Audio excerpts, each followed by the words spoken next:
Bonsoir à toutes et à tous, chères dames, chers messieurs. À la une de l'actualité internationale, l'Occident ne se fatigue pas.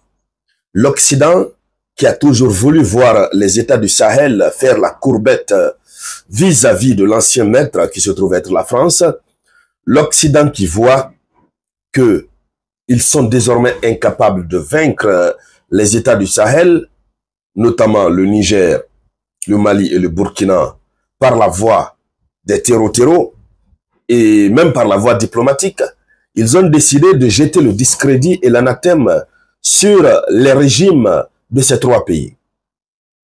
Ils viennent de sortir leur dernier kata, l'outil le plus utilisé aujourd'hui pour sabrer les différents régimes politiques.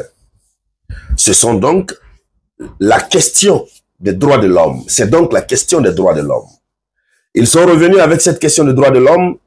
Il y a un rapport qui vient d'être produit ce 20 février 2025, mais un rapport qui accable sévèrement et ces trois pays, le Mali, le Niger et le Burkina. Comme pour dire, malgré les avancées, le Mali, le Burkina et le Niger ne sont pas des pays qui doivent être fréquentés, puisque ce sont des potentiels violeurs des droits de l'homme. Dames et messieurs, avant d'aller dans les profondeurs de la vidéoconférence, je vous demande humblement de la partager, comme d'habitude. Il faut la partager au maximum. Alors, c'est un nouveau rapport. Et le rapport est produit par qui? Ce rapport est produit par l'Observatoire pour la protection des défenseurs des droits humains. Observatoire pour la protection des défenseurs des droits humains. C'est fort, hein? C'est l'organe qui est là pour protéger les défenseurs des droits humains. Donc, c'est donc la Fédération internationale de défense des droits de l'homme et l'Organisation mondiale contre la torture. Fédération internationale de défense des droits de l'homme et l'Organisation mondiale contre la torture. C'est cet organe qui a publié le 20 février 2025 un rapport qui révèle une inquiétante intensification de la répression au Burkina Faso, au Mali, au Niger et au Tchad. Le Tchad aussi vient d'entrer sur leur liste. Ils viennent d'intégrer le Tchad sur leur liste, puisque Déby Kaka a tenu tête à la France. Il a demandé le départ de la France. Déby Kaka et son armée sont en train de mettre le feu sur les groupes de djihad qui rôdaient autour. Nous avons animé une vidéoconférence. On a vu 297 terreaux, 297 djihad qui ont été envoyés au repos éternel au Calamar dans une paix samouraïtique par l'armée tchadienne que je félicite au passage. Donc désormais, le Tchad aussi est sur leur liste. Et puisqu'ils constatent que le Tchad entretient de bons rapports avec les États du Sahel, pour preuve, Déby Kaka est arrivé ce 21 février 2025 à Ouagadougou pour participer au FESPACO. Alors, ils l'ont rajouté sur la liste. Donc, ce sont 4 pays. Alors, l'étude en question qui démontre que dans ces 4 pays, il y a la violation excessive des droits humains, des droits de l'homme. L'étude s'est basée sur 61 cas concrets. 61 cas. Vous imaginez, je m'attendais à ce qu'on nous dise, il y a eu 10 000 cas, mais ils se sont basés sur 61 cas pour faire un rapport qui accable ces 4 pays. Allons-y dans les profondeurs, mais je ne vois pas de partage. Partagez au maximum, partagez, mettez les j'aime. Oui, activez la cloche de notification. Donc, ils disent que ces 61 cas concrets sont des cas qui mettent en évidence une convergence des pratiques répressives. Il y a des arrestations, des détentions arbitraires, des harcèlements judiciaires, des enlèvements, des disparitions forcées, des actes de torture.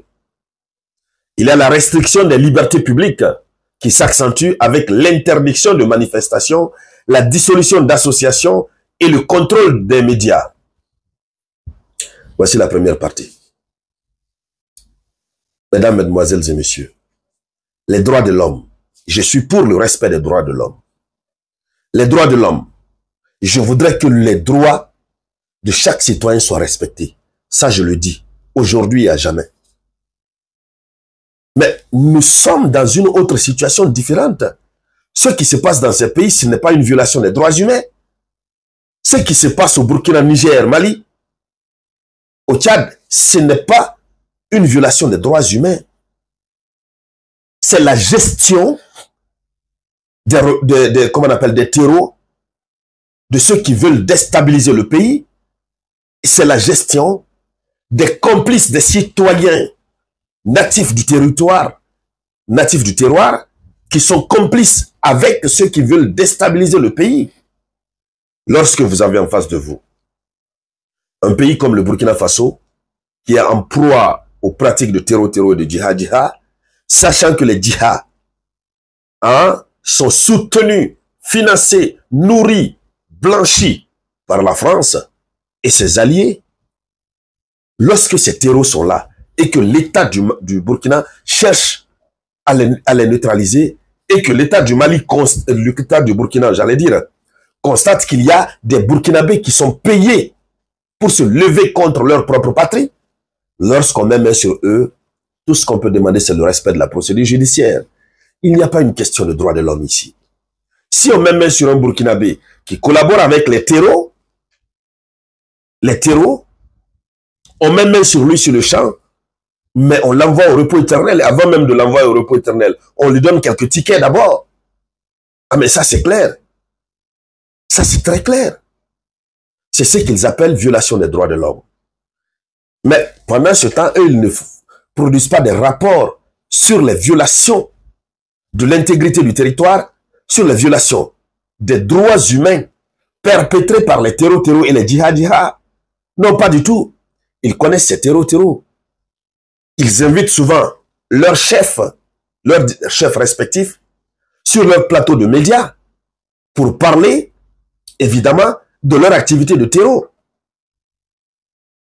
Mais pourquoi ils ne dénoncent pas? Lorsque des terreaux arrivent sur un territoire, et puis, ils envoient tout le monde au repos éternel sans discrimination. Pourquoi ils n'en parlent pas? Allons-y. Les autorités, selon le rapport, ils disent que les autorités de ces 4 pays s'enfoncent dans une spirale de répression sans fin. Pourtant, il faut qu'elle prenne fin. L'état de droit et de la démocratie doivent être rétablis. Voici ce sur quoi a insisté fortement Drissa Traoré, secrétaire général de la FIDH, Fédération internationale des droits de l'homme. Voyez-vous, nous, Africains, il ne faudrait pas qu'on nous laisse. C'est-à-dire qu'il ne faudrait pas qu'on accepte qu'on nous trompe. Lorsque dans ce rapport, ils disent que les autorités ont un contrôle sur les médias, mais qu'est-ce qu'ils voulaient? Qu'est-ce qu'ils voulaient, nom de Dieu? Et nous avons vu la France qui a interdit Sputnik. La France a interdit beaucoup de médias russes chez eux parce qu'ils doivent contrôler. Même les médias étrangers, ils doivent les contrôler. À plus forte raison, lorsque vous avez des médias qui sont là sur votre territoire, des médias privés qui collaborent avec ceux-là qui veulent déstabiliser votre pays, vous faites quoi? Même si le pays n'est pas en proie à une déstabilisation, l'autorité doit contrôler les médias. C'est pourquoi il y a des instances, il y a des institutions qui sont là pour réguler les médias. Alors, qu'est-ce qu'ils veulent? Ils veulent que nos différents pays ressemblent à ce qu'on appelle un caravansérail ou dans la cour du roi Pedro, là où chacun rentre et fait ce que bon lui semble. C'est ce tohu-bohu-là qu'ils appellent la démocratie.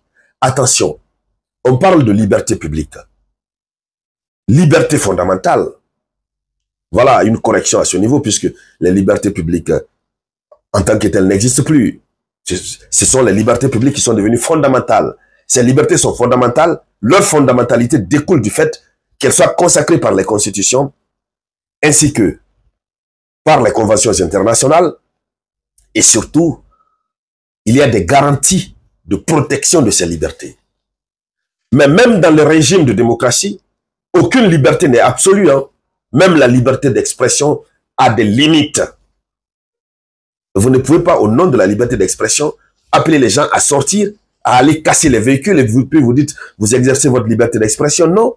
Dans ce cas, vous invitez le peuple à une insurrection qui est une infraction prévue et punie par les textes.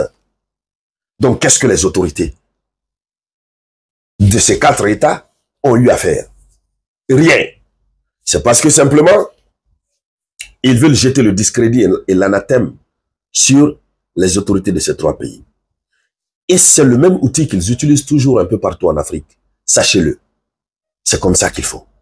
Je ne dis pas qu'en Afrique, il n'y a pas de régime qui abuse, hein. Il y en a. Mais dans ces États, notamment ces 3 États, nous sommes dans une révolution. Et nous sommes en face des États qui sont en proie à une violence de terreau qui ne dit pas son nom. Une violence où certains citoyens se rendent complices. Qu'est-ce qu'ils veulent qu'on fasse? Quoi qu'il advienne, voici le contenu du rapport. Merci donc à toutes et à tous. Merci de partager la vidéoconférence au maximum.